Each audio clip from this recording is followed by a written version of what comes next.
श्री स्वामी समर्थ. हे सगळ्यांना माहिती उद्या आषाढी एकादशी, उद्या चातुर्मासे सुरू होते. उद्या आपल्याला काही सेवा करायची. उद्या सकाळी उठलं की तुळशीला उद्या पाणी घालायचं नाही हे लक्षात ठेवा.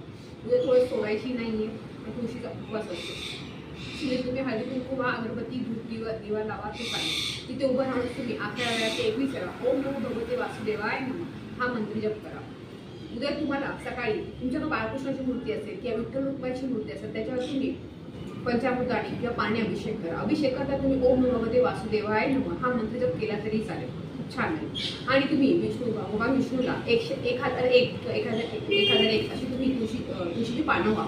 तुमच्याकडे तेवढी पानं नसेल तर एक पान जरी तुम्ही प्रत्येक नाव घेऊन जरी वाहिलं म्हणजे 1001 नावं घ्यायची विष्णू भगवानची म्हणजे विष्णू सहस्रनाम किंवा विष्णू नामावली ह्यातून 1001 नाव असतात. मग एक पान नाव घ्यायचं तुम्हाला एक पान घ्यायचं एक नाव घ्यायचं व्हायचं परत ते पान घ्यायचं परत व्हायचं असं करायचं तुम्ही.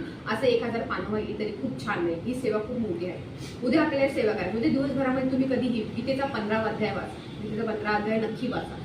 तो नक्की वाचा. त्याने खूप छान प्रसिद्धी भेटते. सोबत तुम्ही गीतेची 18 नावं आहेत तीही तुम्ही वाचा. तुम्हाला मी देईल ते कॅप्शन केले की तुम्ही नक्की वाचा. 18 नावं ती सुद्धा वाचा. किंवा नित्यसेवेच्या पुस्तकामध्ये 15वा अध्याय सुद्धा आहे आणि 18 नावं सुद्धा गीतेची आहे ते नक्की तुम्ही वाचा.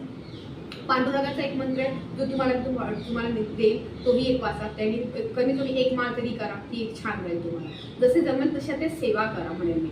उद्या न चुकता विठ्ठल रुक्माईच्या मंदिरात किंवा म्हणेल श्रीकृष्णाच्या मंदिरात तुम्ही नक्की जावा. तिथे तुम्ही तुळस नेली तरी खूप छान आहे. तुळस घेऊन जाऊ द्या.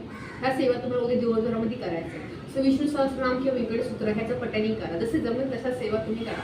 म्हणजे तुम्हाला होतं ना पांडुरंगाची सेवा आपण जेवढी करतो तेवढ्या जेवढं होतं ना आपण लक्ष्मी तर भेटतेच पण मनाला समाधान खूप भेटतं.